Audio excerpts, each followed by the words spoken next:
പിതാവിൻ്റെയും പുത്രൻ്റെയും പരിശുദ്ധാത്മാവിൻ്റെയും നാമത്തിൽ ആമേൻ. കർത്താവായ ദൈവമേ, സ്വർഗീയ പിതാവേ, അങ്ങയെ സ്തുതിക്കുന്നു, വാഴ്ത്തുന്നു, ആരാധിക്കുന്നു.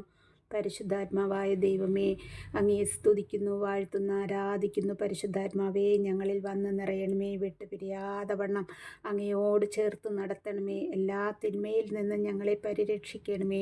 അവിടുത്തെ സ്നേഹത്തിൻ്റെ കതിരാൽ ഞങ്ങളെ നിറയ്ക്കണമേ. ഈശോപ്പാ, കർത്താവായ യേശുവേ, സ്തുതിക്കുന്നു, വാഴ്ത്തുന്നു, ആരാധിക്കുന്നു, മഹത്വപ്പെടുത്തുന്നു.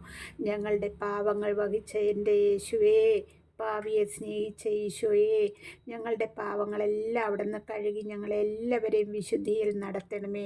ഈശോനാഥ, ഞങ്ങൾക്ക് ഇന്നൊരു പകൽക്കാലം തന്ന അനുഗ്രഹിച്ചതിനെ ഓർത്ത് സ്തുതിക്കുന്നു. പ്രഭാതം മുതൽ ഈ കരുണയുടെ സമയം വരെ അവിടുത്തെ കൃപയാൽ നടത്തിയതിനായി നന്ദി പറയുന്നു.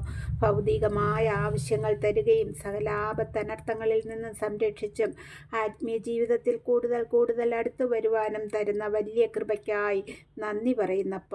ഈ സമയം ഞങ്ങളെയും മക്കളെയും കുഞ്ഞുമക്കളെയും കർത്താവിൻ്റെ വീണ്ടും വരവ് വരെയുള്ള ഞങ്ങളുടെ തലമുറകളെയും അവിടുത്തെ പാദപീഠത്തിൽ സമർപ്പിക്കുന്നു. സഹോദരങ്ങളെയും കുടുംബാംഗങ്ങളെയും ഞാൻ ഓർത്ത് പ്രാർത്ഥിക്കുന്നവരെയും പ്രാർത്ഥനാ സഹായം ചോദിച്ചിരിക്കുന്നവരെയും ഇപ്പോൾ എൻ്റെ വാക്കുകളിലൂടെ ദൈവനാമം കേൾക്കുന്നവരെയും അവരുടെ കുടുംബങ്ങളെയും അവരുടെ കുടുംബാംഗങ്ങളെയും അവരുടെ എല്ലാ ആവശ്യങ്ങളെയും രോഗസൗഖ്യത്തിനായി പ്രാർത്ഥിക്കുവാൻ പറഞ്ഞിരിക്കുന്നവരെ അപ്പാ അവിടുത്തെ സന്നിധിയിൽ സമർപ്പിക്കുന്നു. കരുണാനിധിയായ കർത്താവേ, ഞങ്ങളുടെ മേലും എല്ലാ വിഷയങ്ങളുടെ മേലും കരുണയായിരിക്കണമേ.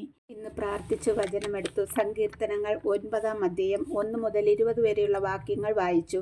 ഇതിലെ ഓരോ വാക്കും പ്രാർത്ഥനയോടെ ആയിരിക്കുമ്പോൾ നമ്മെ സ്പർശിക്കുന്ന വാക്കുകളാണ്. എൻ്റെ പ്രിയ സഹോദരങ്ങളെ, വചനം വായിക്കുമ്പോൾ പ്രാർത്ഥനയോടെ ആയിരിക്കണം. ഉറപ്പായും ഈശോ വചനവാക്യങ്ങളുടെ ആഴം മനസ്സിലാക്കുവാൻ കൃപ തരും.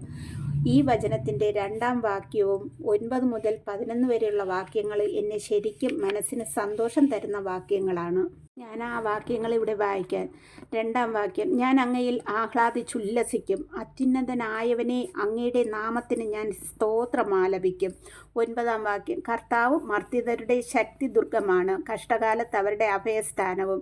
അങ്ങയുടെ നാമം അറിയുന്നവർ അങ്ങിൽ വിശ്വാസം അർപ്പിക്കുന്നു. കർത്താവെ, അങ്ങേ അന്വേഷിച്ചവരെ അങ്ങ് ഉപേക്ഷിച്ചിട്ടില്ല. സിയോനിൽ വസിക്കുന്ന കർത്താവിന് സ്തോത്രം ആലപിക്കുവിൻ. അവിടുത്തെ പ്രവർത്തികളെ ജനതകളുടെ ഇടയിൽ പ്രഘോഷിക്കുവിൻ.